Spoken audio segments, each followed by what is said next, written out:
Hello, in this video I'm gonna show you how to install Microsoft Edge browser on your Motorola Edge 30. So in order to do this, we'll need to open our Google Play Store. From here, begin the search for an app, enter Microsoft Edge.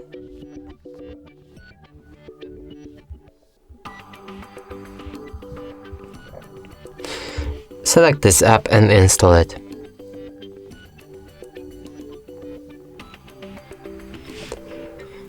After installation process is complete, we can open our app. From here, customize it.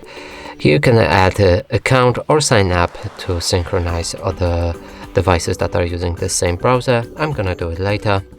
Here you can enable or disable data sharing preferences. I'm gonna disable them and then confirm. You can also set Microsoft Edge as a default browser. If you don't want it, click Not Now. If you want, select Set as Default, select Edge and then Set as Default. Now if we move to any website, it should work without any problem. And that's it for this video. Hope you like it. Please consider subscribing to our channel, leave a like and a comment below.